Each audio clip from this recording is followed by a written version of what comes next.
지금까지 균형 잡힌 교회관 한번 살펴봤었고, 또 균형 잡힌 신앙관이라고 해서 앞으로 몇 회가 될지는 모르겠지만 우리가 같이 나누고 또 같은 시간 매일 또 같은 말씀들을 보고 또 이렇게 묵상을 해볼 수 있는 그런 방향으로 교회가 좀 나아갔으면 좋겠다, 그런 생각이 듭니다. 그래서 수요일날 우리 오시는 성도님들은 더 특별하고, 주일날 오시는 성도님들은 특별하신 분들이고, 또 수요일날 오시는 성도님들은 더 특별하신 분이고, 다 특별하신 분들이지만, 그래서 우리가 수요일날 말씀들을 좀 더 깊이 이렇게 묵상하고 하나님께 가까이 갈 수 있는 시간들이 되기를 원하고, 또 우리 성도님들이 변화되고 또 능력 있는 그 삶들을 주변에 있는 성도들에게 영향력으로 이렇게 드러낼 수 있는 또 삶들이 되기를 원합니다. 전도 집회가 47일 남았네요. 그렇죠. 이제 금방 다가오겠죠. 지난번 주일날 D-Day, V-Day 이야기했었죠. 우리가 승리를 맛볼 그날, 영원한 하나님 나라에 가는 그날도 물론 있겠지만, 우리가 전도 집회를 통해서 우리가 그동안에 복음을 전한 그 사람들이 참석하는 그날이 우리가 이제 D-Day가 될 것이고, 마치는 날이 될 때 우리가 또 영적인 승리를 얻는 그 빅토리 데이, 이런 날짜들이 되면 좋겠습니다. 기도하고 생각만 하면 이루어지지 않습니다. 아무것도 하지 않으면 아무 일도 일어나지 않겠죠. 그래서 어떤 일이든 한번 우리 성도님들이 시도하시고 또 입을 벌려서 복음을 전할 수 있는 시간들이 되셨으면 합니다. 시간이 금방 가버려요. 그래서 미루지 마시고 오늘 이 말씀을 듣고 생각나면 저녁에 꼭 전화를 해서 잘 거야 라고 생각하지 마시고, 자더라도 깨워서 해야 될 얘기잖아요. 그렇게 한번 꼭 실천들 해보시면 좋겠습니다. 제가 남묵시라고 이렇게 제목을 정했고, 우리 성도님들이 매일 이렇게 볼 수 있도록 그 홈페이지에다가 그 맨 처음 홈페이지 앞에 게시판에 볼 수 있도록 했고, 또 문자를 보낼 때 여러분들이 눌러서 볼 수 있도록 그렇게 해드렸습니다. 왜 그러냐 하면 매일 우리 성도님들이 성경을 분명히 읽으실 겁니다. 그러나 그렇게 읽는 것도 중요하고 우리 삶 가운데 반복돼야 하고, 그 다음 그 핀셋이라 그러나요? 우리 그 나라에도 여러 가지 일들이 있으면 핀셋 지원 이렇게 이야기하잖아요. 꼭 필요하고 반드시 해야 하고 긴요한 일들을 우리가 중요하게 처리를 해야 하는 것처럼, 많은 말씀들 가운데 우리가 핀셋 딱 초점을 맞춰서, 우리 돋보기가 마치 그 빛을 모아서 불을 낼 수 있는 것처럼, 그렇게 우리가 하나하나의 말씀들을 통해서 한번 불을 쏴질러 보려고 제가 이 남묵시라고 하는 이름을 한번 만들어 보았습니다. 생소하죠, 아직도. 그래서 여장년에서는 제가 조금 설명을 해드렸고, 또 수요일은 매번 이렇게 제게 시간이 주어질 때마다 이 내용들을 가지고 조금 우리 성도님들에게 설명을 하고 그렇게 넘어가도록 하겠습니다. 그래서 남묵시는 나를 위한 묵상의 시간의 약자고, 지금 이 4개의 패턴으로 돌아갑니다. 그래서 제일 먼저 내게 하나님 앞에 뽑아야 할 잡초가 무엇인가를 발견하는 단계가 첫 번째 단계입니다. 그래서 지난주부터 쭉 이어오고 있는 것은 뭐 몇 번의 회수가 될는지는 모르겠지만, 로기스모이라고 하는 우리가 잡초를 발견하고 어떤 것들이 잡초인가 하는 것들을 분별할 수 있도록 우리가 말씀을 통해서 찾아가는 것들, 이것이 먼저 첫 번째 단계입니다. 그래서 로기스모이라 그래서 숨은 잡초를 뽑아내야 먼저는 좋은 땅이 되겠죠. 그래야 거기에 뭘 심느냐 하면 이제 좋은 풀, 좋은 그 꽃, 이런 것들을 우리가 심을 거 아닙니까? 그래서 로기스모이는 정죄, 비교, 교만 등 이 성화를 방해하는 모든 부정적 사고의 흐름을 가리켜서 이 로기스모이라고 이야기를 합니다. 여러분 안에, 우리 안에, 제 안에 있습니다. 이게 하나님 앞에 더 가까이 가게 하는 것들을 막고 있습니다. 이걸 발견하지 못하면 그냥 이전의 삶의 상태로 그대로 살아가게 됩니다. 이걸 발견해야 그 다음 어떻게 할 수 있겠습니까? 이걸 발견해야 이것들이 내 안에 들어와서 나를 주장하지 못하도록 할 거 아닙니까? 그래서 그 두 번째 단계가 어떤 단계냐 하면 이 네프시스의 단계입니다. 어떤 생각들이 들어오면 우리는 어떤 메커니즘을 갖고 있느냐 하면 그 생각을 수용합니다. 받아들이게 됩니다. 그러면 수용하지 않으려면 어떤 상태가 되어야 되겠습니까? 영적으로 우리가 지정의나 이 모든 것들이 깨어 있어야 하겠죠. 이 네프시스라고 하는 것은 깨어 있다, 근신하다 그런 뜻입니다. 그래서 우리가 그 로기스 모의를 이기려면 깨어 있을 수 있는 말씀들이 우리에게 있어야 하고 그 생각에 우리가 동의하지 않는 그리고 수용하지 않는 상태가 되어야 하죠. 가롯 유다에게 사단이 예수를 팔 무엇을 넣었냐 하면 생각을 넣었습니다. 생각은 누구에게든 있죠. 베드로에게도 생각이 있었고 그 생각대로 그가 일을 했고 또는 무엇이 생각이 났느냐 하면 예수님이 주셨던 말씀이 생각이 났죠. 두 생각들이 있는 거죠. 가룟 유다는 그 생각이 어떻게 하고요? 맞아. 나 같은 놈이. 이게 로기스 모의의 흐름입니다. 나 같은 놈이. 내 생각이 틀렸어. 나는 이 세상에 태어나지 말았어야 돼. 죽어버려야 돼. 그래서 자기 생각만 하는 거죠. 자기가 동의하고 수용함으로 말미암아 깨어있지 못하고 자신의 삶을 그렇게 망쳐버립니다. 그래서 우리가 깨어있을 수 있어야 합니다.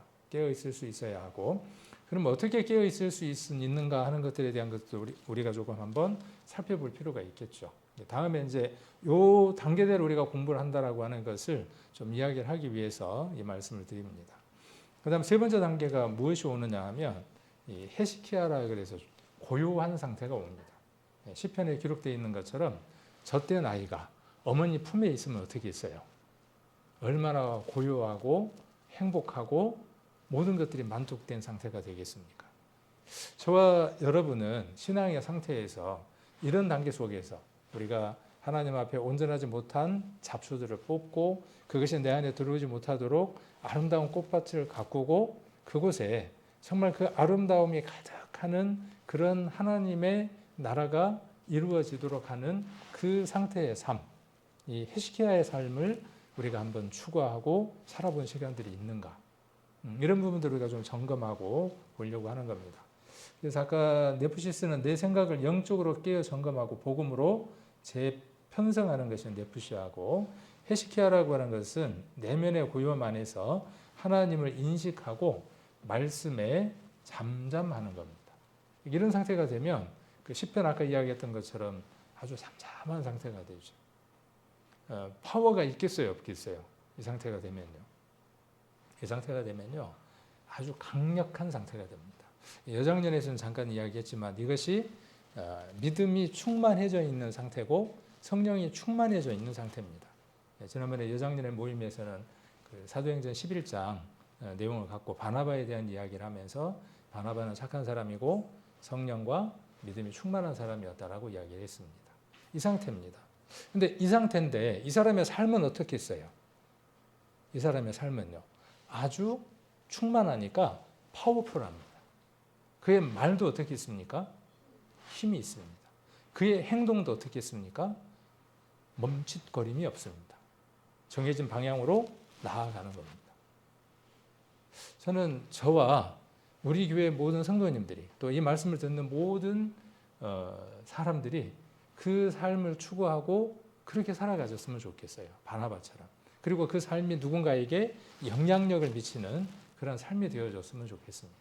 먼저는 내 삶이 변화되고 또 다른 사람들의 삶이 변화되는 그 능력의 삶들이 저와 여러분의 삶이 되었으면 합니다. 그리고 이 메타노이아 많이 들어봤죠? 우리 전도집회 때 회개라고 하는 말로 메타노이아라고 하는 말을 들었는데 그냥 우리가 단순하게 이야기하면 회개입니다. 이 회개 그러면 우리는 우리의 단어 속에서 아이고 제가 잘못했습니다. 다시는 제가 그런 일 안 할게요.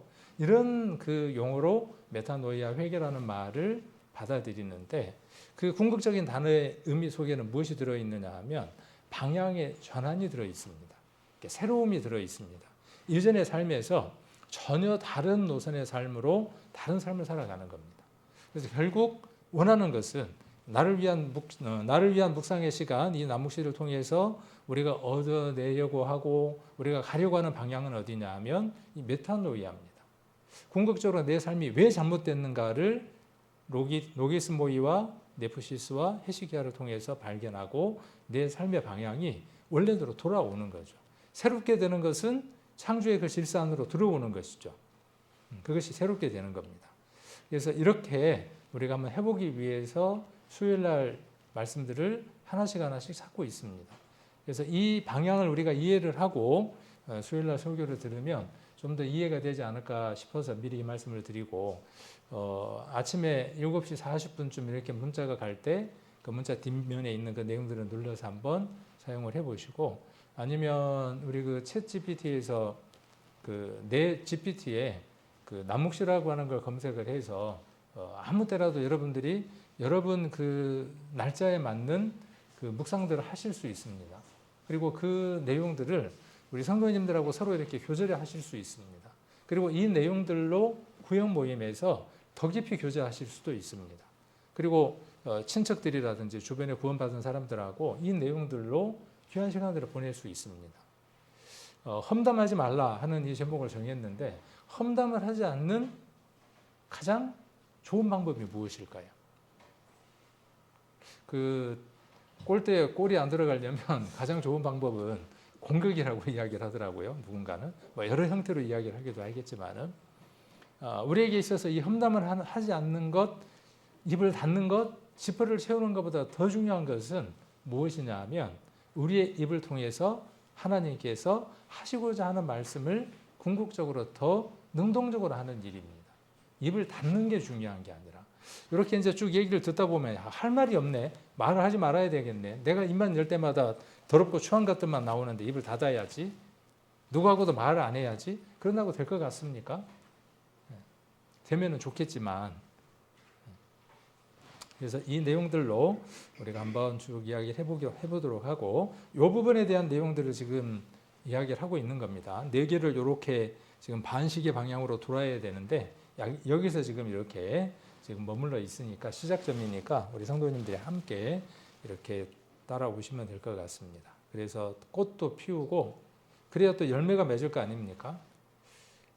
꽃 참 좋잖아요. 어떤 꽃은 열매가 없는 꽃도 있고 어떤 꽃은 꽃 향기도 좋고 꽃 모양도 이쁘면서 나중에 달콤한 열매까지 주는 그 나무들이 있죠. 우리의 나무는 그랬으면 좋겠어요. 꽃처럼 잠깐 활짝 피었다가 져버리는 그런 꽃도 좋지만 정말 그 이쁘기도 하고 향도 정말 진하게 나고 그리고 여러 사람의 입을 즐겁게 할 수 있는 그런 열매를 맺는 우리의 삶들이 되면 좋겠다. 저도 그러한 삶들을 살아가려고 애를 씁니다. 함께 우리가 이 길을 걸었으면 합니다. 지난번에 악한 생각에 대한 이야기를 했습니다. 기억나시나요? 이게 말씀들 하나씩 그 많은 말씀을 갖고 지금 이야기를 하는 게 아니기 때문에 하나씩 쌓아 나가셔야 됩니다. 지난번 고린도후서 10장 5절을 갖고 말씀을 드렸습니다. 그래서 쌓아 나가셔야 돼요. 하나씩. 그래서 혹시 수요일날 못 오셨던 분들이나 이런 분들하고 교제할 때는 지난번에 고린도후서 10장 5절을 가지고 모든 이론에 대한 이야기를 했습니다. 그리고 모든 생각에 대한 이야기를 했습니다. 그리고 고린도후서 10장 5절에 나오는 모든 생각과 그 다음 이 마가복음 7장 20절로 23절이었나요?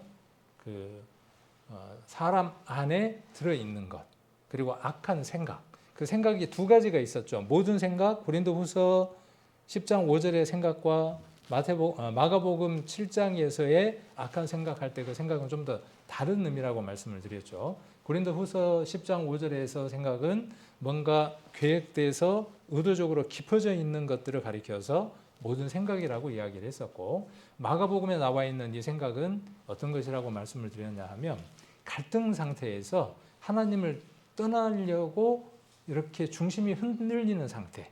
그러니까 이 생각보다 고린도후서 10장 5절에 나와 있는 모든 생각이 좀 더 깊어진 형태라고 이렇게 생각을 해볼 수 있겠죠. 자, 이 악한 생각도 그렇고 모든 이론도 그렇고 모든 생각도 그렇고 지금 어디에 해당하는 거냐 하면 모기스로이라고 하는 성화를 방해하는 요소들을 지금 말하고 있습니다.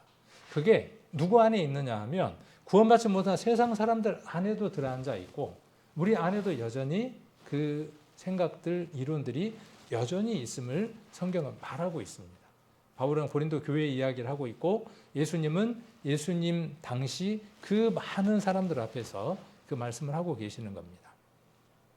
또한 이 얘기는 바울과 마가만의 이야기가 아니라 이사야도 이 동일한 얘기를 하나님으로부터 받아서 말한 것이라고 지난번에 말씀을 드렸죠. 이 이사야서 6장 9절로 10절을 마가가 인용한 것입니다. 마가가 인용해서 이 얘기를 이야기를 하고 있는 것이죠. 예수님의 말씀이, 그러니까 예수님이 말씀하신 것을 마가가 지금 기록한 것이라고 봐야 맞겠죠. 예수님이 이사야서의 말씀을 인용한 것입니다. 그래서 이 백성이, 하나님을 섬기는 그 백성이, 하나님을 잘 따른다고 하는 그 백성들이, 우리가 이것을 우리에게 적용을 해보면 나는 지금 잘 믿고 있습니다. 내 인생에 있어서 내가 하나님을 발견한 건 이거나 정말 행운입니다. 그리고 여전히 내가 한 번도 하나님을 떠나지 않고 하나님만을 향해서 내가 지금 열심히 달려가고 있습니다. 라고 생각하는 그들, 또 혹은 내가 조금 부족합니다. 여전히. 그렇게 생각하는 모든 사람들. 그 모든 사람들 우리가 한번 생각을 해보자고요. 자, 그 모든 백성들에게 지금 이사야는 뭐라고 이야기하느냐 하면 마음이 둔해져 있다는 겁니다. 마음이 둔해지면 어떤 형태가 생긴다는 거죠? 마음이 둔해지면 귀가 어떻게 돼요? 귀가 이렇게 이야기했네요. 귀가 그럴 뻔했어요. 귀가 어떻게 됩니까? 막히는 거예요. 귀가 막힌다는 말이 뭔지 아시죠? 여기서 귀가 막힌다는 거. 귀지 때문에 막혔다는 거 아니에요. 누가 답답한 말을 해서 귀가 막혔다 그런 말도 아니죠. 자, 여기 귀가 막혔다는 것을 예수님이 말한 것을 지금 마가는 뭐라고 이야기를 하고 있습니까? 여기 들어도 듣지 못한다라고 이야기를 합니다. 제자들도 그랬고 그 당시 많은 사람들도 예수님의 비유라든지 예수님의 많은 말씀들을 들으면서 그 내용들을 알아듣지 못했다는 거죠. 왜 그랬다는 겁니까? 이사야도 그렇고 지금 마가도 그렇고 예수님도 그렇고 왜 너희들이 이것을 깨닫지 못한다고 말하고 있는 겁니까? 마음의 방향이 지금 문제라는 거죠. 마음이. 지금도 마찬가지입니다. 이 시간에 우리들의 마음들이 어디로 고정되어 있느냐 하는 것에 따라서 알아들을 만한 귀가 되는 것이고 그렇지 못하면 그냥 소리일 뿐입니다. 자, 그래서 마음이 둔한 이것이 굉장히 중요한 겁니다. 우리가 좀 살이 쪄서 몸이 둔한 거 괜찮아요. 그런데 마음이 비대해지면 마음도 근육이 있습니다. 제가 나목신 밑에 보면 마음 근육 훈련이라고 이야기해 놨습니다. 마음도 이 근육이 있어서 탄력성이 있어야 돼요. 그래야 잘 이겨나갈 수 있습니다. 그런데 마음이 지방이 차면 어떻게 되느냐 하면 둔해지는 겁니다. 여러분의 마음은 세상의 것으로, 세상의 지방으로 가득 채워져 있으면 들을 귀가 둔해지는 겁니다. 자, 눈도 어떻게 되는 겁니까? 하나님이 분명히 열어서 무엇이 하나님이 보여주시는 길인지 분명히 보여주심에도 불구하고 눈이 가려워서 보지 못하게 되는 겁니다. 그러니까 귀와 눈이 무엇의 영향을 받는다고 지금 말하고 있느냐 하면 마음의 영향을 받고 있다는 겁니다. 자, 그런데 깨달으면 어떻게 돼요? 깨달으면 마음이 하나님에게로 열려서 아까 우리가 성령 충만, 믿음 충만을 이야기를 했잖아요. 하나님을 향해 있으면 내 마음이 민감해 있으면 근육이 쫀쫀해져 있으면 어떻게 된다는 거죠? 눈으로 보게 된다는 겁니다. 어느 형제나 자매의 삶을 보면서 왜 저렇게밖에 못 볼까? 아까 이제 험담 얘기를 하면서 이 얘기를 하는 건데 그런데 이게 우리의 마음이 둔해져 있으면 그 안에 하나님이 역사하시는 모습들을 볼 수 없게 됩니다. 그러면 무엇을 먼저 보느냐 하면 육신을 먼저 보는 겁니다. 우리가 보게 되면 그 안에 무엇이 있느냐 하면 작은 살아있는 움직임들이 보입니다. 마가복음 4장에 보면 씨 뿌리는 비유에 씨가 어떻게 자라든가요? 스스로 자란다고 되어 있죠. 혹시 그 부분 4장에서 한번 자세히 보셨습니까? 스스로 자라요. 스스로. 그 스스로라는 단어가 되게 재밌습니다. 요즘 차들은 어떻게 움직입니까? 요즘 차들. 그런 차들 안 타보셨구나. 저도 안 타봤어요. 아직은. 스스로 움직이는 차는 아직 못 타봤어요. 이제 앞으로 어떤 세상이 오냐 하면 내가 출근하려면 내 집 앞에 차가 와요. 내가 소유하고 있는 차가 내 집 앞에 와요. 그리고 내가 회사 목적지를 정하면 아무것도 할 필요 없이 차가 내 목적지까지 가요. 이런 건 뭐냐 하면 말 그대로 완전 자동이죠. 스스로 움직이는 거죠.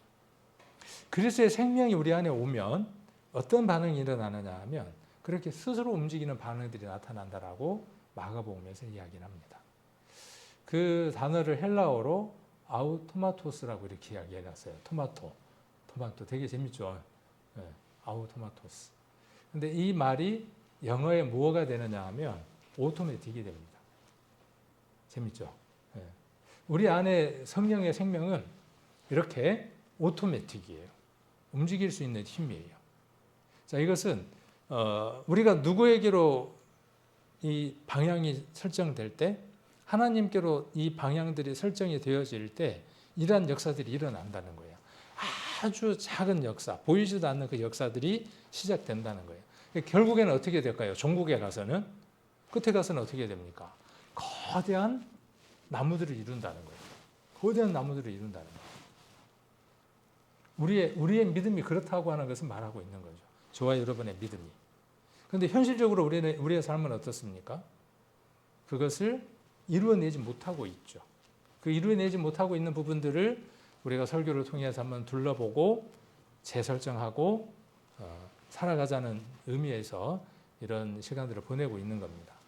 자, 그래서 고침을 받아야 하는 겁니다. 근데 그들은 고침을 받으려고 했다고요? 왜 못 받았다는 거죠? 이때도 그랬고 예수님 때도 그랬고 그들의 마음이 어디에 가 있는 겁니까? 콩밭에 가 있는 거죠. 다른 곳에 가 있기 때문에 그렇습니다. 전도 집회 때 와서 들어도 안 되는 이유들이 왜 그렇습니까? 여러 번 들어도 안 되는 이유가 마음이에요, 마음.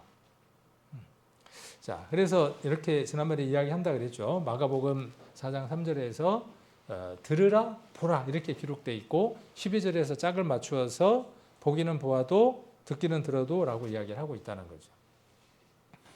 그래서 우리가 이 악한 마음을 해결하기 위해서는 그 악한 마음이 나오는 근원이 되는 집, 밭 이것에 대한 관리가 필요하다는 거죠. 관리 주체가 누구일까요? 예전에는 주인이 사단이었고 우리가 그 사단의 주인된 자, 주인의 하수인이 되어서 그 밭을 그렇게 가꿨죠. 근데 이제 주인이 누구로 바뀌었습니까? 밭 주인이 그리스도로 바뀐 거죠. 하나님으로 바뀐 겁니다. 하나님 나라가 된 겁니다. 근데 지난번에 우리가 설교를 하고 있는 것처럼 그렇게 진행됐지만 아직은 완전한 하나님 나라로 바뀌어 있습니까? 아니죠. 언제 완전한 나라로 바뀐다고요? 언제? 우리가 죽어야만. 아니면 누가 오셔야만. 주님이 재림하실 때 어떠한 일이 이루어진다고요. 그 악의 근원들이 전체가 다 정리되고 우리가 영원한 하나님 나라에서 지금처럼이 아니라 죄를 느끼지 않는 온전한 상태의 삶들로 살아가는 일들이 예수님이 오셔야만 이루어진다라고 이야기를 했죠. 그 전까지는 우리는 어떤 시간을 살아야 된다고요? 지난번에 주일날 우리가 설교했던 것처럼 종말론적 이행기를 살아야 된다고 이야기를 했죠. 지금 그 부분에 대해서 좀 더 우리가 디테일하게 좀 더 자세하게 이야기하고 있다. 이렇게 이해를 하셔도 될 것 같습니다. 에바그리우스라고 하는 사람이 있습니다. 좀 아주 오래전의 사람이에요. 이제 이런 사람들을 교부라고 이야기를 합니다. 교회 아버지, 번역을 하면 교회 아버지인데 교회 아버지가 하나님 말고 누가 있겠냐 이렇게 이야기하면 할 말이 없는데 교회를 위해서 헌신하고 교회를 위해서 모든 일들을 다 한 교회를 위해서 산 사람들을 가리켜서 그냥 우리가 신학적으로 또 명칭들을 우리가 이제 교부라고 이야기를 합니다. 근데 그런 사람들 중 우리가 그 수도자라고 이렇게 이야기하기도 합니다. 폰토스 에바그리우스라고 이야기를 하고 4세기경의 사람입니다. 약 4세기경이니까 지금부터 얼마 전의 사람이죠.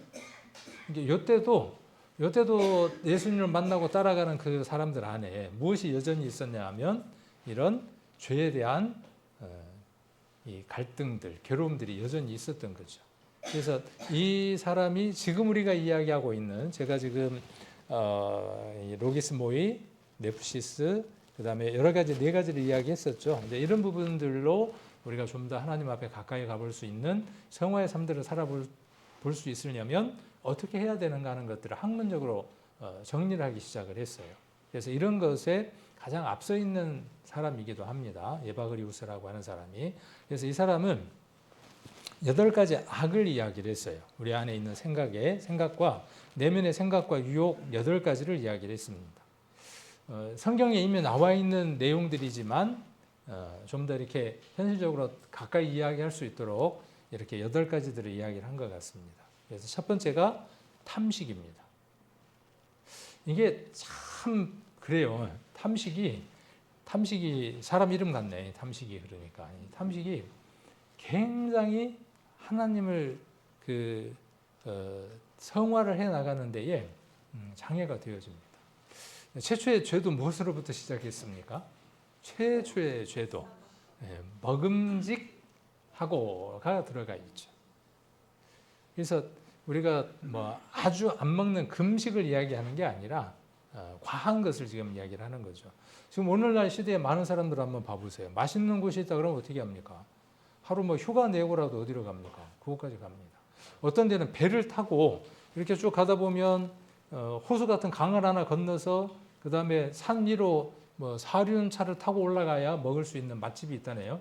근데 그 집을 줄을 서서 간대요. 그러니까 이것은 우리가 생존하기 위한 것, 에너지를 얻기 위한 그 이상의 것으로 넘어가 있는 거죠. 지금 우리 뭐 성도들이야 그럴 일은 없겠지만 그것들이 과하기도 하죠. 어떤 사람들은 이 음료 있잖아요. 이 잠깐의 그 마시는 음료 하나를 위해서 뭐 수백만 원을 지불하는 사람도 있습니다. 어떤 사람은 뭐 그 비행기를 타고 일본으로 가서 점심을 먹고 비행기 타고 돌아와서 다시 일 보고 이런 사람들도 있더라고요. 돈은 많은 사람들은. 그 돈을 어디에 썼으면 참 좋겠어요. 그 돈들이. 정말 값지고 귀한 일들에 쓰이면 좋을 텐데. 그 다음 음욕, 성적인 욕망, 탐욕, 재물에 대한 집착 이런 것들이 로기스모이라는 거예요. 이런 것들이. 잡초라고 이야기하고 있습니다. 비애입니다. 비애. 영적인 진보나 다른 사람의 성공에 대한 우울함이나 슬픔입니다. 이게 많아요. 그리스도인 안에. 나보다 저 사람이 늦게 구원받은 것 같은데 교회 안에서 뭔가 일들을 더 잘하고 있는 것 같아. 사람들에게 칭찬받는 것 같아. 주변에도 그런 일들이 있죠. 그러면 안에 뭐가 생기냐 하면 이 비애가 생긴다고요. 그래서 우울함이나 슬픔이 생겨요. 그럼 이거 어떻게 해야 될까요? 아까 네프시스라고 하는 단계에서 이걸 어떻게 할 수 있어야 돼요? 밀어낼 수 있어야 되겠죠. 그러니까 우리 안에 마음의 근육이 쫀쫀해서 어떻게 해야 돼요? 탄력성이 있어서 탁 하고 밀쳐내야 되죠. 근데 지방이 많으니까 어떻게 해요? 못 밀어내는 거죠. 세상 것으로 가득 채워져 있으면. 분노입니다. 타인에 대한 적대감이나 강렬한 감정입니다. 이 분노라고 하는 것도 참 제어하기가 어렵죠. 그러나 성경은 무엇이라고 말씀하시느냐 하면 가능하다는 것이죠. 해야만 하는 일들이라는 거죠. 왜요? 우리를 통해서 하나님의 은혜가 드러나고 하나님의 거룩하심이 드러나고 하나님이 영광받게 하기 위해서는 우리의 삶도 함께 변화되어야 한다는 것입니다. 그리고 제가 빨간색으로 해놓은 건 좀 우리가 더 깊이 봐야 될 것 같아서 빨간색으로 두었습니다. 낙심입니다. 낙심. 낙심은 나태, 무기력, 영적 게으름, 영혼의 권태를 이야기를 합니다. 오늘 못 읽으면 내일 읽지 뭐. 꼭 뭐 주일이 이번 주만 있는가? 다음 주에 또 나가지 뭐. 이런 것들이에요. 영적으로 무기력해지고 뭐라 그러죠? 그 회사 다니거나 이럴 때는 뭐 매너리즘 뭐 이런 걸로 이야기를 하잖아요. 매일 같은 일들이 반복되니까 어때요? 이게 막 힘든 거예요. 교회가 하나밖에 없어서 이웃 교회들하고 자주 만나서 자극을 받고 그래야 될 텐데 우리 교회는 하나밖에 없잖아. 그러니까 뭔가 자극을 못 받잖아. 이런 생각들도 막 들어오고. 근데 이 생각이 옳은 생각이에요? 그런 생각이에요? 이게 모든 이론, 모든 생각, 모든 악한 생각 속에 포함되어 있는 것들이죠. 로기스모이죠. 하나님이 못 하시는 일이 없는데 내 생각이 그것들을 맡고 있는 거죠. 혹 그렇다고 할지라도 내가 지금 해야 될 일은 뭐예요? 내가 지금 해야 될 일은. 그래서 나태하게 만듭니다. 그게. 핑계를 만들어주는 거예요. 교회가 그러니까, 교회가 그렇게 결정을 했으니까 나는 내가 그 교회 속에서 내가 뭘 할 수 있겠어 하고 어떻게 하는 거죠? 놓는 겁니다. 놓는 거예요. 이게 나태입니다. 무기력입니다. 영적 게으름입니다. 그러니까 이 영적 게으름을 깨지 않으면 신앙의 성장이 어렵습니다. 제가 늘 하루에 5분만이라고 이야기를 하죠. 정말 하루에 5분만을 제가 원해서 5분만이라고 이야기를 할까요? 한번 잠잠히 여러분들 자신의 시간들을 아침부터 저녁 때까지를 한번 복기를 해봅시다. 바둑 두고 나서 다시 하나하나 되짚어서 바둑을 두는 것처럼 아침 일어나서부터 지금까지의 시간들을 한번 쭉 되짚어 보십시오. 그 시간들 안에 정말 집중해서 믿음이라고 하는 것, 하나님을 향해 열려 있는 것이라 그랬잖아요. 하나님을 향해 열려 있는 시간이 과연 얼마였는지 집중하는 시간이. 그리고 그 성령의 음성에 내가 민감하게 반응해서 그 음성을 들으려고 했던 시간이 얼마나 되는지. 목사니까 그렇게 해야 하고 전도사니까 그렇게 해야 되고 우리 성도들은 그렇게 하시지 않아도 된다? 다 동일한 거예요. 동일합니다. 그래서 이것은 정말 우리가 한번 잘 돌아보아야 할 잡초 가운데 하나입니다. 그리고 자만입니다. 자만. 허영심, 타인의 인정이나 칭찬을 갈망하는 거죠. 조금 하고 내가 칭찬받고 싶은 거예요. 저 안에도 많이 들어앉아 있어요. 내가 교회에서 이만큼 하는데 성도들이 못 알아주더라. 이게 뭐냐 하면 자만이에요. 자만.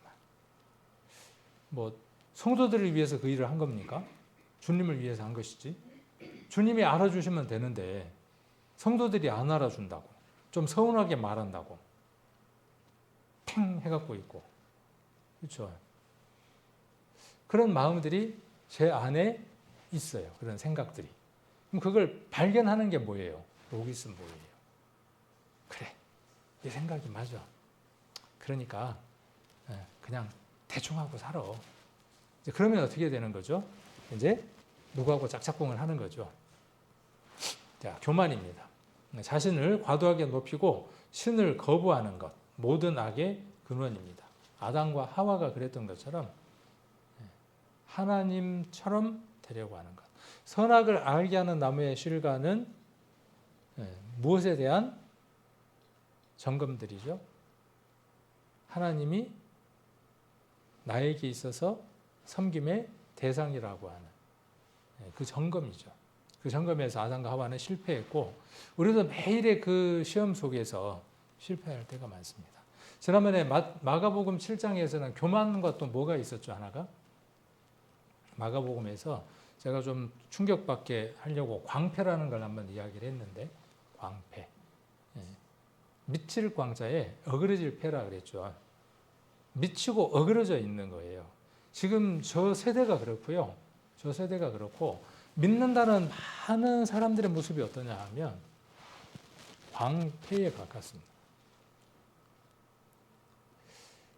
우리의 삶은 어떨까요? 우리의 삶은 정말 그 하나님을 향하여 정말 순전하고 순종하는 그런 모습으로 우리가 살아가고 있을까요? 전도 집회 때 많이 봤던 장면이죠. 근데 왜 이게 성도들에게 보여줘야만 할까요? 똑같기 때문에 그렇습니다. 여전히. 자, 모든 것은 어디에서 출발합니까? 모든 것은 여기에서 출발합니다. 마음에서. 그래서 색깔을 약간 제가 칙칙하게 해놨습니다. 우리의 마음에, 우리가 그리스도의 집이죠. 우리의 마음에 누가 오셨죠? 빛이 오셨죠. 여러 가지로 표현할 수 있지만 빛이 오셔서 창세기 1장처럼 그 빛이 어떻게 합니까? 어둠을 밝히기 시작하죠. 모든 질서를 잡기 시작하죠. 언제부터요? 창세기 1장 1절이 우리가 예수님을 만난 그날부터 새 창조가 이루어져야 되는 것이죠. 그날부터 그 빛이 있으라 하심에 빛이 있었고 그렇게 시작이 돼야 될 거 아니에요. 그래서 그 창세기의 내용들이 우리 안에 쭉 이루어져 가야 되죠. 근데 어느 날 멈춰버렸어요. 그리고 어둠이 다시 스물스물 스며들기 시작을 하고 있죠. 자, 그래서 이 마음에 있는 모든 것들이 가장 먼저 나오는 통로가 뭐냐면요. 제가 보기에는 입인 것 같아요. 참지를 못하는 거예요. 입을 삐죽삐죽하기도 하고, 입을 삐죽일 때 모습 보면 이뻐요, 안 이뻐요? 찬양할 때 모습 보면 참 이쁘거든요. 누군가를 칭찬할 때 입을 보면 참 예뻐요. 근데 누군가를 안 좋게 험담을 하고 있거나 흉을 볼 때 입을 보면 멀리서도 보면 어떠냐 하면 입 모양이 약간 좀 달라요. 소리도 그렇겠지만. 어디에서 나오는 겁니까? 여기 있는 게 나오는 거예요. 있는 게. 자, 그리고 뭘로? 이제 우리가 눈으로 말해요. 살짝이 말해요. 남들이 할까 부끄러워. 눈으로 말해요. 사랑을 이야기할 때 그렇게 해야 되는데 남을 이렇게 왕따시키거나 그럴 때 전도집회 때하고 내용이 똑같네요. 똑같죠. 똑같으면 안 되는데. 그리고 이 모든 것들이 머리에 지령을 받아서 하는 거죠. 머리에 지령을 받아서. 머리에 통지를 받아서. 그래서 손으로 발로 일생을 이 몸뚱아리를 가지고 도구 삼아 사는 겁니다. 로마서에서는 이 도구를 어떻게 쓸 수도 있고 어떻게 쓸 수도 있다라고 이야기를 했어요. 자, 육체의 병기로 쓸 수도 있고, 그렇죠? 육체에 죄를 범하는 도구로 쓸 수도 있고, 죄를 범하는 도구로 쓸 수도 있고, 하나는 어떻게 할 수 있어요? 12장에 나와 있는 대로 산제사로 하나님 앞에 드릴 수 있는 제물로 그렇게 이 몸을 드릴 수도 있고. 그러면 이건 어디에서 판가름이 나는 겁니까? 내가 하나님을 향해서 어떻게 열려 있는가에 달려 있는 거죠. 죄책과 죄성이라고 하는 게 있습니다. 죄책이라는 말이 내가 죄를 지어갖고 참 뉘우친다 하는 그 단어의 죄책도 있고요. 지금 여기에서 이야기하는 죄책이라는 말은 뭐냐 하면 죄의 책임을 이야기를 하는 겁니다. 우리가 죄의 책임을 질 수 있는 존재인가요? 질 수 없어요. 죄의 책임은 무엇으로 갚아야 합니까? 죽음. 피로써 우리가 죄의 책임을 갚아야 하는데 우리는 갚을 길이 없어요. 그래서 그 죄의 책임을 누가 져주셨느냐 하면 그리스도께서 져주셨어요. 그리고 이 사실을 믿는 사람에게는 그 그리스도의 죄의 값을 치른 의가 누구에게 전가되느냐 하면 믿는 사람에게 전가됩니다. 이게 로마서 1장에서 이야기하는 의는 믿음으로 말미암는다라고 하는 내용의 일부분들인 거죠. 그래서 이것은 지난번에 말씀드린 것처럼 법적인 용어라 그랬죠. 법정에서 무죄 선언을 받는 내용이라 그랬어요. 죄는 우리가 일평생 지었고 앞으로도 지을 수밖에 없는 인생임에도 불구하고 땡겨서 어떻게 되어졌다고요? 과거, 현재, 미래에 대한 모든 죄에 대한 책임을 하나님이 그리스도로 말미암아 너에게 묻지 않겠다고 선언한 사건. 그것을 믿는 것. 마음으로 믿어 의에 이르고 입으로 시인해서 구원에 이른다고 하는 그 말씀처럼. 그래서 우리에게는 무엇이 없습니까? 더 이상 죄에 대한 책임을 하나님께서 묻지 않으셨다고 선언하셨어요. 이게 칭의라고 말씀을 드렸죠. 자, 그런데 문제는 뭡니까?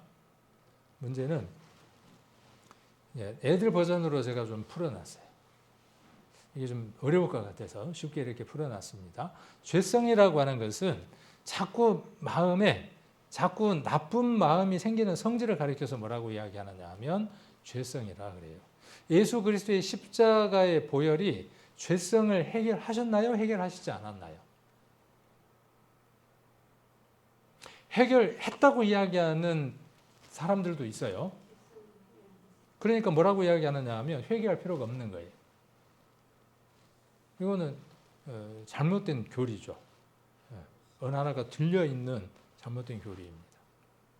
성경은 분명히 모든 곳에서 죄책을 면한 사람도, 즉 다른 표현으로 구원을 받은 사람에게도 여전히 죄의 성질이 남아 있어서 죄를 범할 수밖에 없음을 성경 곳곳에서 증언하고 있습니다. 그래서 누가 오셨나 하면 다른 보혜사 성령이 오셔서 우리 안에 내주하시고 우리로 하여금 그 죄성을 다스려서 이길 수 있는 힘으로 우리 안에 역사하실 수 있도록 그분을 보내신다고 말씀하셨고 그 약속대로 우리 안에 오셨습니다. 그러니까 이런 과정도 우리가 이야기할 때 이것을 성화라고 자꾸 이야기를 하고 있는 거죠. 그래서 이 죄성이라고 하는 것은 우리 마음속에 나쁜 습성, 죄의 성품을 이야기를 하는 겁니다. 예수님이 이 죄성도 언젠가 완전히 없애주시죠. 언제 없애주시나요? 언제 없애주시죠? 죽으면 더 이상 아무것도 못하니까 이제 그때는 없어지는 거죠. 그런데 언제요? 그리스도께서 재림하시면, 주님이 오시면, 다른 말로 종말이 오면, 그 종말이 오면 어떤 일이 이루어진다고요? 물론 믿지 않는 모든 사람들도 싸그리 싹 쓸어버리겠죠. 노아 홍수 때처럼. 그러나 그 종말 이후에 노아에게 새로운 땅이 준비되어 있는 것처럼 우리에게도 무엇이 준비되어 있는 겁니까? 세상에는 심판이지만 한편에는 심판이지만 한편에는 무엇이 있는 거예요? 기쁨의 소식이 있는 거죠. 더 이상 죄에 대해서 고민하지 않는 세계가 주어지는 것이죠. 눈물, 슬픔, 곡하는 것 왜 있습니까? 이것 때문이죠. 그분이 오시면 어떻게 돼요? 다 끝나는 겁니다. 얼마나 행복하겠습니까? 정말 진심으로 사랑하고 싶은데 정말 사랑하고 싶은데 명절날 자식 부부가 왔는데 의무감으로 왔을까요? 정말 부모님을 사랑해서 왔을까요? 이렇게 누군가가 물어대잖아요. 근데 그 안에 반반일 수도 있잖아요. 100%일 수도 있는 거고요. 그런 사람 안에는 어떤 마음들이 있다고요. 이 명절이 있어갖고 바빠 죽겠는데 이거저거 챙겨갖고 여기를 내려와야 되고 자식 키우기도 힘들어 죽겠는데 그 마음 없겠습니까? 그러나 부모를 사랑하는 마음은 또 없습니까? 아니죠. 한없는 그 부모의 은혜에 얼마나 감사합니까? 우리가 똑같은 이치로 하나님의 은혜에 대해서 어떻습니까? 이루 말할 수 없이 이만한 금덩어리하고도 바꿀 수 없는 그 귀한 마음이 있지만 누군가가 100평짜리 아파트로 옮겨준다 그러고 그 교회 말고 다른 교회로 가라 그러면 어떻게 하겠어요? 만일 여러분에게 100평짜리 교회를 주는데 교회가 아니라 100평짜리 아파트를 주는데 이 교회 말고 다른 교회로 오라 그러면 어떻게 하시겠어요? 뭐 교회 옮기는 거니까 뭐 그 정도는 하고 가지 않겠습니까? 우리 안에는 그러한 마음들이 있다고요. 그 마음들이 있다고요. 근데 그 마음 있는 것을 어떻게 해야 한다는 것이죠? 당연한 것이 아니라 우리가 죄를 다스리고 승리하는 삶을 살아가야 한다는 거죠. 그래서 완전히 없애주시고 성령께서 도우신다는 거죠. 성령님께서 오셔서 이 일을 도우십니다. 지난번에 성령 하나님에 대해서 우리가 자세히 배웠었죠. 잊혀진 하나님이라고 하는 책을 누군가가 썼더라고요. 이게 삼위의 하나님이 계시잖아요. 성부, 성자, 성령의 삼위의 하나님이 계시는데 그 하나님 가운데에 많은 사람들이 그 능력을, 등급을 좀 나눠놓은 것 같아. 하나님이 최고, 예수님이 그다음, 성령이 어때요? 이렇게. 근데 본질적으로 같으신 분이니까 능력이나 모든 것들이 어떻게 해요? 동일하죠. 근데 우리가 그 성령 하나님의 도우심을 입고 살아가는 것에 대해서 무지하다는 거죠. 성령은 우리가 구원을 깨달을 때 우리의 구원을 깨닫게 하고 적용자입니다. 그 구원이 우리에게 적용할 수 있도록 적용해 주시는 분이에요. 그리고 우리 안에 내주하셔서 우리의 삶을 정결하고 하나님을 닮은 삶, 그리스도를 닮은 삶으로 이끌어 가시는 분이죠. 그분에 대해서 우리는 좀 더 많이 알아가야 합니다. 그래서 이 죄성은 누구를 통해서 이 보혜사, 예수님이 보혜사셨죠? 그런데 다른 보혜사 어떤 분이 오셨어요? 이분이 하셨던 그 동일한 일을 우리 안에 하시기 위해 누구로 오셨냐 하면 다른 보혜사로 성령으로 오셨습니다. 그분을 통해서 우리가 이 죄성을 싸워서 이기는 삶이 성화의 삶입니다. 자, 야고보서 4장 11절로 12절을 오늘 다루려고 이제 합니다. 이 야고보서 4장 11절 한번 같이 한번 보시겠습니다. 야고보서 4장. 제가 자주 말씀드리지만 이렇게 색깔을 칠을 해보면요 재밌어요. 그리고 뭔가 좀 눈에 더 들어옵니다. 확연하게. 그래서 이렇게 나누고 연결을 지어보고 하면 그 뜻들을 좀 더 우리가 더 확연하게 볼 수 있습니다. 11절 12절 같이 한번 읽겠습니다. 형제들아 피차에 비방하지 말라. 형제를 비방하는 자나 형제를 판단하는 자는 곧 율법을 비방하고 율법을 판단하는 것이라. 내가 만일 율법을 판단하면 율법의 준행자가 아니요 재판자로라. 입법자와 재판자는 오직 하나이시니 능히 구원하시기도 하시며 멸하시기도 하시느니라. 너는 누구간데 이웃을 판단하느냐. 아주 강렬하고요 묵직한 메시지를 던지고 있는 겁니다. 야고보는 누굽니까? 야고보는 뭐 야고보죠 뭐. 예수님의 육신의 동생 야고보입니다. 아마 그 많은 내용들을 예수님을 통해서 또 들었고 알고 그랬던 것 같아요.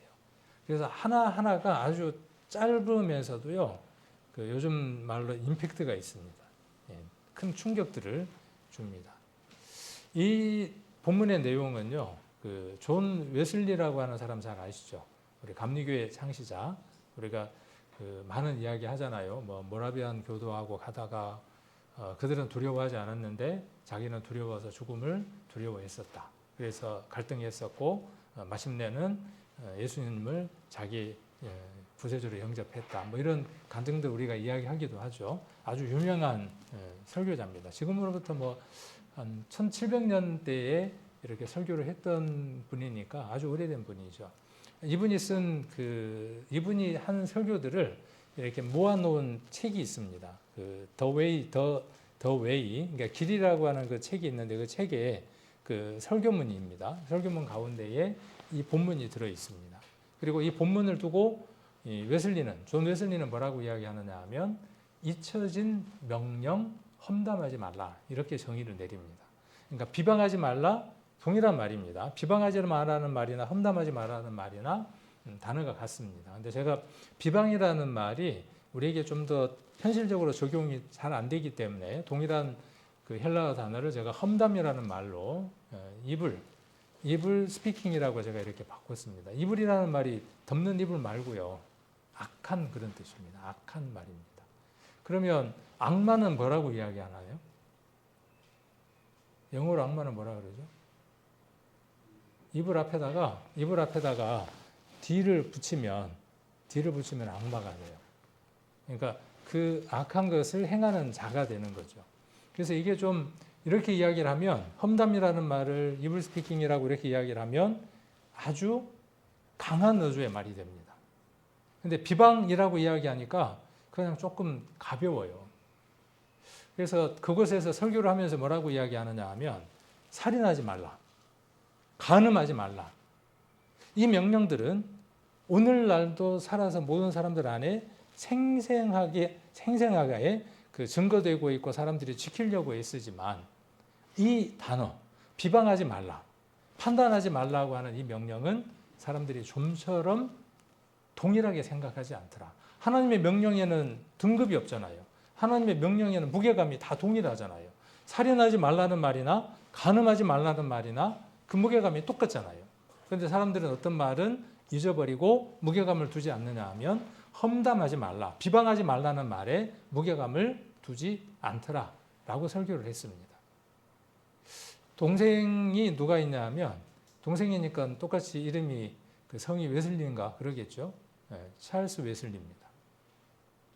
우리가 부르는 찬송가에도 나와 있습니다. 만입이 내게 있으면 그 입 가지고 남 맡은 본부는 그 작시자가 누구냐 하면 동생입니다. 그러니까 동일하게 우리가 영접하고 모셔드린 그 그리스도를 인격적으로 만나고 그 삶을 살았음을 우리가 확인해 볼 수 있습니다. 그가 쓴 찬송시가 어떤 글에는 6,000회, 어떤 사람은 뭐 6,500회, 6,500시 정도로 썼다고 이야기하기도 하거든요. 얼마나 찬양하고 하나님 앞에 드러낼 그 감사의 내용이 많았으면 시를 6,500편을 썼겠습니까? 그리고 그 중에 몇 개가 찬송으로 이렇게 지금 우리가 부르는 그 드리는 찬송 가운데 16곡 정도가 찰스 웨슬리가 진 시라고도 합니다. 그러니까 그들 안에 있었던 그 하나님을 향한 갈망, 기쁨 이것들이 얼마나 컸는가 하는 것들을 그들이 남겨놓은 유산들, 설교라든가 이런 찬양곡들을 통해서 우리가 알 수 있죠. 우리 성경에 나오는 직접적인 인물을 통해서도 알 수 있지만, 그래서 우리가 이런 것들을 우리가 한번 보면서 우리의 마음들을 한번 더 되짚어 보는 겁니다. 그래서 잊혀진 명령, 험담하지 말라 한번 우리가 살펴보려고 합니다. 험담이라는 말은 카탈랄레오라고 이렇게 헬라어에서 이야기를 하고 번역을 하면 비방, 비판, 험담, 정죄, 판단 이런 말들로 쓰일 수 있습니다. 그래서 말로 어떤 자를 괴롭히다라는 뜻입니다. 그러니까 이 남편이 아내를 괴롭히는 것도 해당될 수 있겠네요. 말로 들리게끔 안 들리게끔. 또 어떤 자들에게 어떤 것을 짓거리다, 무심코 말하다. 특히 무엇을 거스려 말하다라는 말이라고 합니다. 그래서 험담하다, 고발이나 비난, 중상, 비방하다를 의미하는 말입니다. 영어에서는 제가 아까 이야기한 대로 evil speaking이라고 이야기를 했고, evil 이 발음이 저는 그냥 에빌이라고 했더니 에빌은 발음이 정상적인 발음이 아니라는데요. 나는 그냥 편하게 에빌이라고 그랬는데 에빌 그랬는데 악마는 데빌 그러고. 근데 어쨌든 악이라는 개념이고 이 악마라는 그 개념을 구현하는 존재, 악마는 악을 행사하는 존재로 이렇게 묘사할 수 있습니다. 자, 그다음 판단이라는 말입니다. 자, 비방하라는 말이라는 말과 판단한다는 이 말을 우리가 왜 야고보가 이렇게 강하게 이야기했고 웨슬리는 이것이 잊혀진 명령이라고 말했는지를 우리가 좀 더 깊이 보기 위해서 그렇습니다. 자, 판단하다라는 말은 크리노라고 이야기를 하고 판단하거나 심판하는 행위, 기준에 따라서 어떻게 하는 겁니까? 분리하고 결정하는 행위를 의미합니다. 그래서 재단한다는 말도 갖고 있습니다. 절단하다, 재단하다, 잘라내다 뭐 이런 의미를 갖고 있는 게 어떤 거냐 하면 이 크리노의 의미입니다. 그러니까 이런 거예요. 나하고 잘 안 맞으면 어떻게 하는 거예요?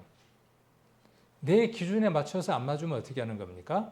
절단해서 잘라내는 것을 가리켜서 뭐라고 이야기하느냐 하면 크리노입니다. 그러니까 이 크리노라고 하는 단어는 긍정적인 쓰임새가 있고 부정적인 쓰임새가 있습니다.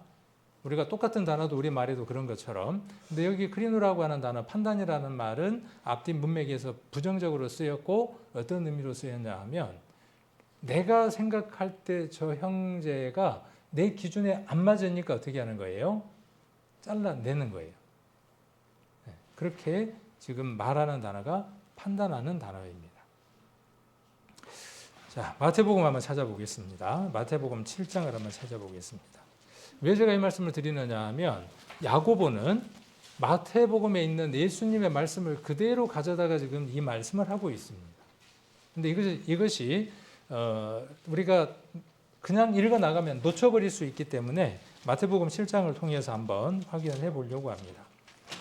마가는 그 야고보는 마태복음 7장에 나와 있는 내용을 지금 이렇게 실천적인 삶으로 이야기를 하고 있습니다. 7장 1절에 한번 보시면 비판을 받지 않으려거든. 그러니까 여기 비판이라고 돼 있으니까 야고보서에 나오는 판단하고는 같아요, 틀려요? 틀린 것 같잖아요.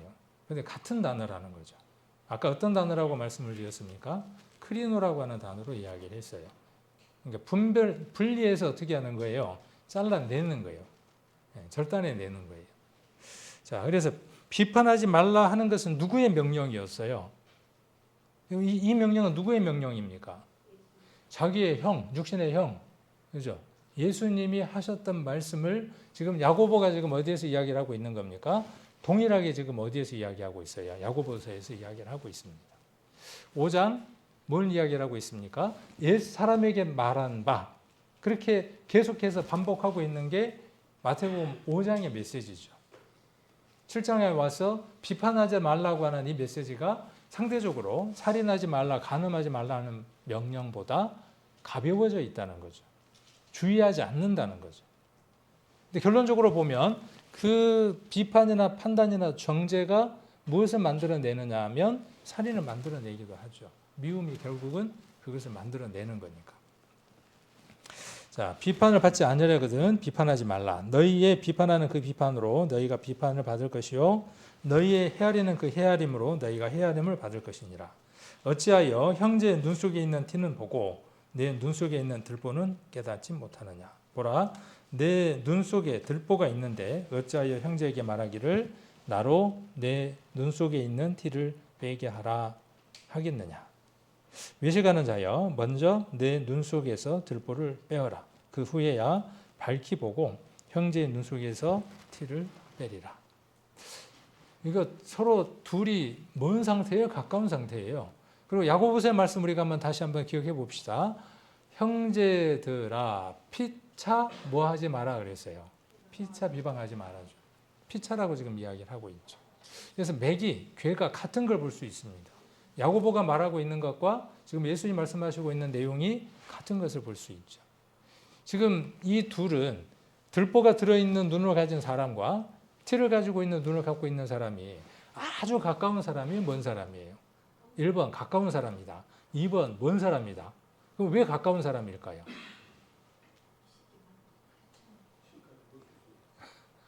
아니 저 사람 안에 있는 티가 눈 안에 들어있는 걸 볼 정도면 얼만큼 가깝겠습니까?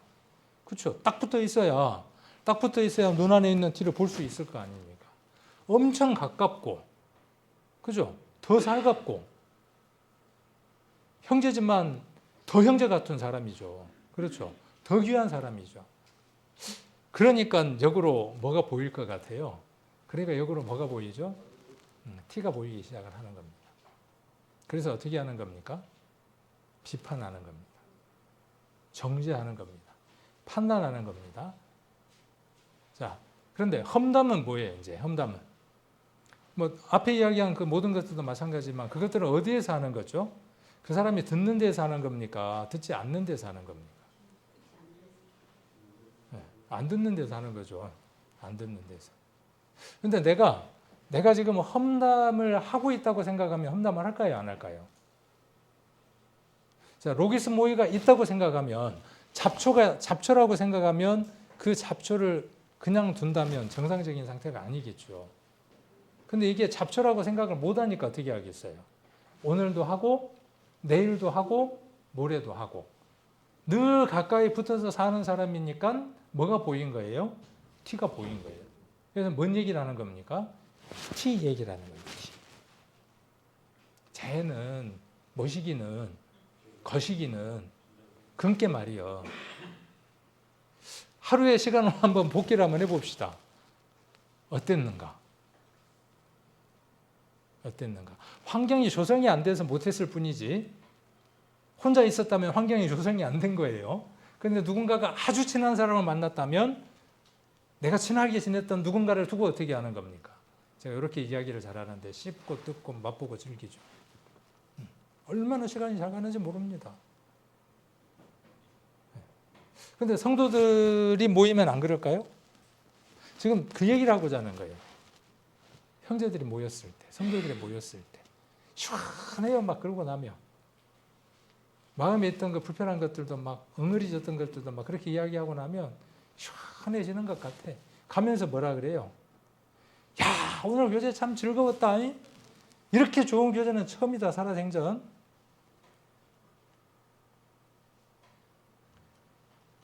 그럴 수 있어요. 그렇게 생각할 수 있어요. 근데 지금은 이제 한번 방향전환을 한번 해보자고요. 그게 공동체를 썩게 하고 교회가 앞으로 나가는 데 있어서 정체하게 만듭니다. 여기에 머물러 있으면 침륜에 빠질 수밖에 없습니다. 그래서 우리가 들보 먼저 빼자고요. 들보. 내 눈에 있는 들보를 먼저 한번 빼보자고요. 저기 있는 티를 먼저 보려고 하지 말고 가까우니까 보이는 거지만 내게 있는 들보를 먼저 한번 빼보는 거죠. 그러면 어떻게 됩니까? 들보를 빼니까 들보가 있어갖고 여기 눈앞에 들보가 있으면 티가 있으면 덜 가리겠지만 들보가 있으면 눈이 얼마나 많이 가렸겠어요. 침침하니. 그런데 빼면 어떻게 돼요? 밝히 보는 거죠. 우리가 남묵시라고 하는 그 시간들을 통해서 나의 들보들을 한번 되짚어 보게 해요. 내가 어떤 말을 하고 하루를 살아가는지. 내게 하나님이 보낸 그 많은 사람들을 만날 텐데 내가 선교지로 가서 복음을 전하지 못할 망정 내게 보내주시는 그들에게 내가 선교사의 사명을 가지고 어떤 말들을 내가 했는가, 어떻게 살아가고 있는가, 이런 부분들 한번 우리가 돌아보자는 겁니다. 그래서 아까 비판이라는 말은 우리가 한번 잠깐 봤던 거를 조금 크게 제가 이렇게 이야기했습니다. 타인의 영적 상태나 죄를 최종적으로 재단하고 정죄하는 행위를 경고하는 맥락에서 크리노라고 하는 단어를 사용을 합니다. 그래서 아까 마태복음 1장 얘기를 하고 있습니다. 그러니까 비판하지 말라 하는 이 명령을 누가 지금 강하게 이야기를 하고 있는 거죠? 지금 야고보는 야고보서에서 삶의 실천이라고 하는 면에서 아주 강력하게 이야기를 하고 있습니다. 야고보는 뭐에 대한 이야기를 많이 이야기를 했어요? 혀에 대한 이야기를 많이 했어요. 여기 그리스 신화 속에 나오는 한 강도가 있습니다. 이 강도는 집에 철제 침대를 만들어 놓고 주변에 사람들이 지나가면 잡아오는 거예요. 침대 길이가 예를 들어서 1.8m라고 칩시다. 지나가는 사람을 잡아갖고 왔는데 2m예요. 그럼 어떻게 하느냐? 그 침대보다 길이보다 기니까 어떻게 해요? 20cm를 잘라내는 거예요. 1m 50짜리를 잡아왔어요. 그럼 어떻게 하죠? 30cm를 늘려야죠. 늘리면 살아남겠습니까? 안 살아남겠습니까? 그러니까 결론은 뭐예요? 야는 뭐냐면 결론은 다 죽인다예요. 험담은, 비판은 결국은 자기도 죽고 다 죽는 겁니다. 다 죽는 거예요. 같이 죽자는 거예요. 근데 문제는 내가 얼마만큼의 많은 험담을 하고 사는지를 전혀 인지를 못한다고. 누가 얘기를 해주지 않는 한은. 근데 이렇게 인지를 하면요, 부부간에 해보면 엄청 많다는 걸 알게 돼요. 이제 우리 집사람은 여러분들이 잘 알다시피 바늘하고 실이잖아요. 맨날 따라붙어 다녀서 좀 그만 떨어져 있으라고 하는 사람들도 있는데 차를 타고 가도 같이 이야기가 가거든요. 위험한 일이 생기면 어떻게 하는지 아십니까? 둘 다 동시에 안 좋은 얘기를 해. 근데 그전에는 이런 생각들을 안 할 때에는 그냥 넘어갔던 것들이 이제 우리 둘이 약속을 하고 어떻게 하느냐 하면 보이면, 생각이 나거나 보이면 우리가 이야기를 하자. 당신이 말하는 것에 잡초가 있으면 말하고, 내가 말하는 것에 잡초가 있으면 당신이 말하고 서로가. 이건 훈련이 필요해요. 훈습이. 어느 날 되는 게 아니라. 그래서 그리스 신화 속에서 강도, 이름도 참 어렵네. 프로크루스테스라고 하는 사람이 침대를 하나 둔 거죠. 그러니까 이 침대가 지금 뭐에 해당하느냐 하면 아까 크리노라고 하는 것에 해당이 되는 겁니다. 자신의 독단적인 기준이나 잣대에 맞춰 타인을 강압적으로 평가하고 재단하며 형벌을 부리는 행위를 상징합니다. 그래서 이 사람의 침대, 이 침대를 통해 남을 강압적으로 재단하고 결정을 하는 행위를 가리켜서 크리노라고 말할 수 있죠. 그래서 자신의 침대라는 잣대를 가지고 있는 거예요. 집에 다들 침대 하나씩은 가지고 계시잖아요.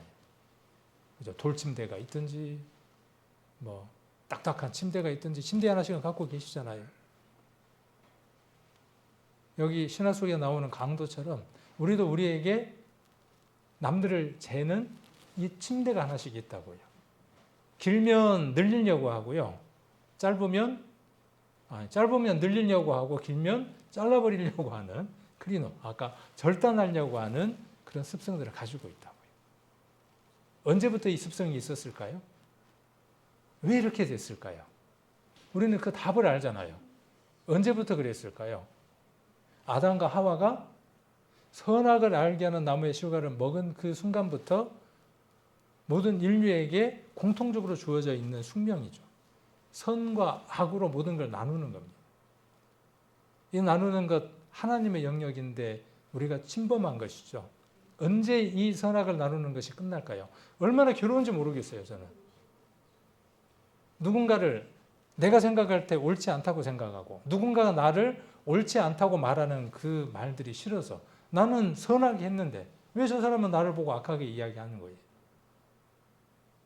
이야기할 수도 없고 뒤에서 이야기하니까 이 모든 다툼, 싸움들이 언제 끝나겠어요? 주님 오시면 끝나겠죠. 그러나 하나님이 우리에게 주신 명령은 무엇이에요? 우리가 살아가는 이 세상 가운데에서 성령의 힘을 덧입어서 어떻게 하라는 것이죠? 그 나라를 확장하라는 거죠. 그러니까 우리는 하나님 나라를 미리 보여주는 이 프레젠테이션이에요. 우리가 하나님 나라를 미리 보여주는 거예요. 누구에게요? 세상 사람들에게. 하나님 나라는 이런 거야 하는 것을 미리 보여주는 거죠. 그러려면 우리 안에 이 싸움들에서 우리가 반드시 승리를 해야 하겠죠. 비방, 판단, 하나님 자리를 탈취한 언어입니다. 아주 강력한 말입니다. 하나님 자리를 탈취한 언어예요.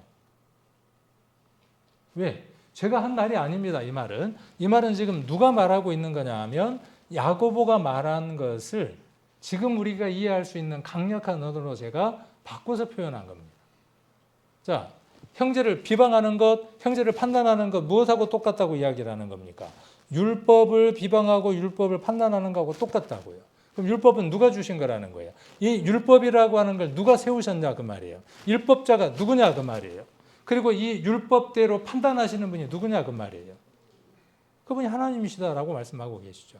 근데 마치 형제를 비방하고 판단하는 것은 율법을 비방하고 판단하는 것과 동일한 것이다라고 이야기를 하죠. 형제를 판단하거나 비방하거나 할 수 있는 권은 누구에게 없다? 우리에게 없다. 이웃에게. 자, 그래서 비방하지 말라. 형제 비방, 판단, 율법을 비방하고 판단하는 것하고 동일하다. 이렇게 한번 색깔을 하고 이렇게 한번 정리를 해보면 성령들이 좀 더 안에 들어와요. 그리고 더 내게 힘있게 들어옵니다. 그래서 율법을 판단하는 것은 전문용어로 지가 뭐가 되는 거죠? 재판자가 되는 거죠. 자기가 뭐가 되는 거예요? 오직 하나이신 하나님 자리에 앉는 거죠. 그러니까 지금 야고보는 뭔 얘기를 하는 거냐 하면 형제를 비방하고 판단하는 것은 누구 자리에 지금 앉아 있다는 거예요? 하나님 자리에 앉아 있다는 거예요.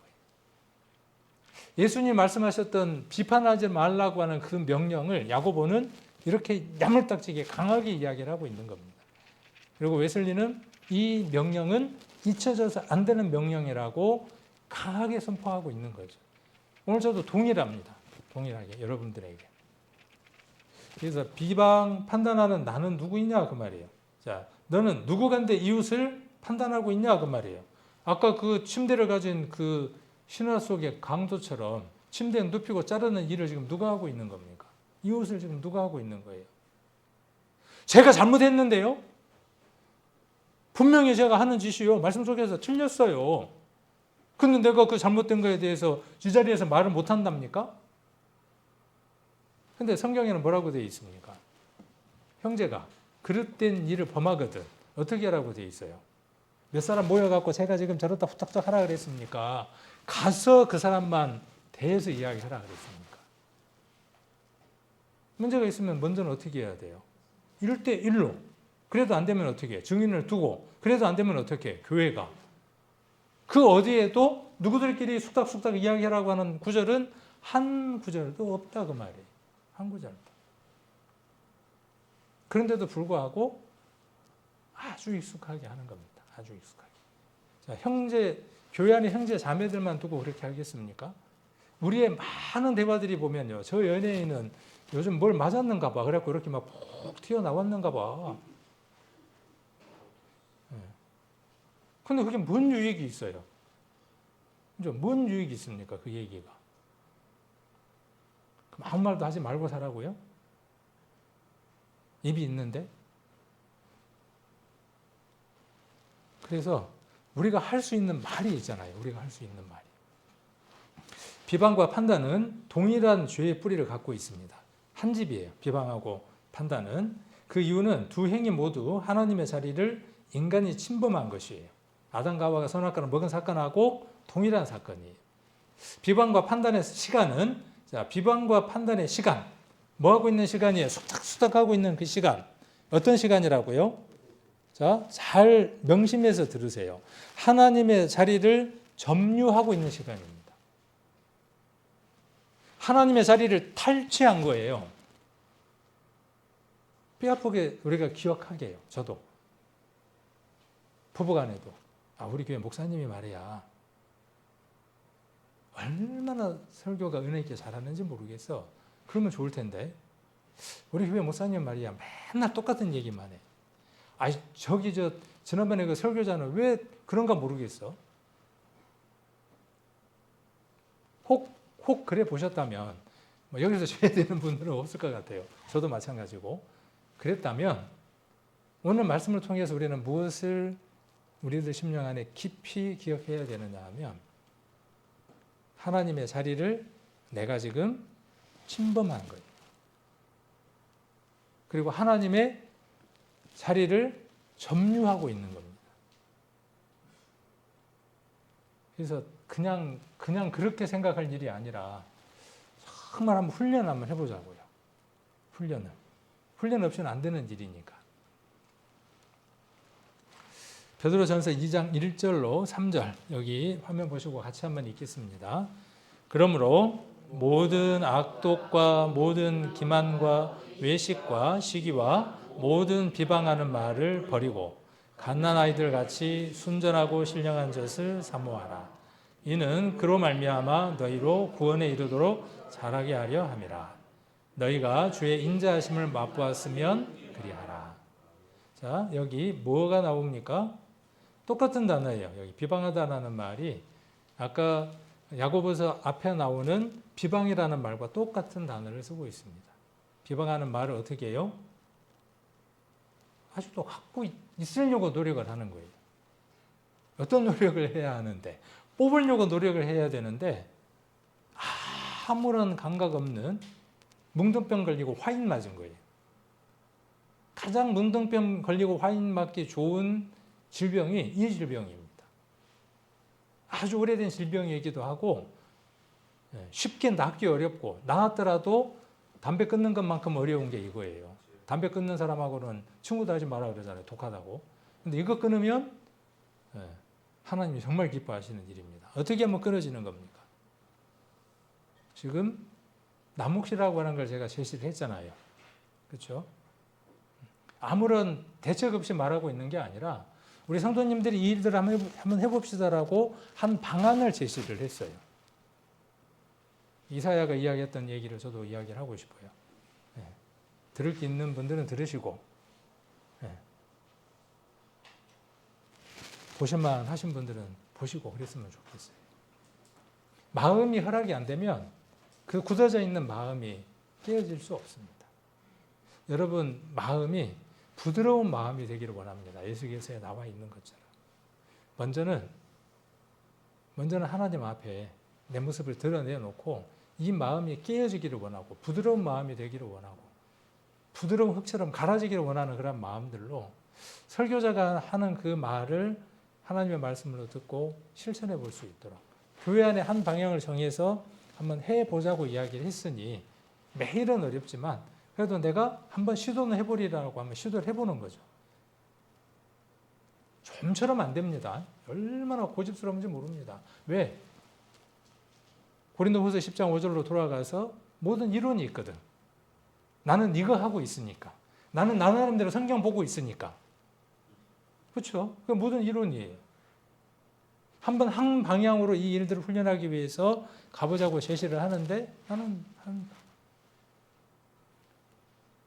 방법들이 분명히 제시되어 있으니까 찾아서 한번 해보게 해요. 그리고 우리 성도님들이 같이 이렇게 한번 대화들 한번 해보고요. 자꾸.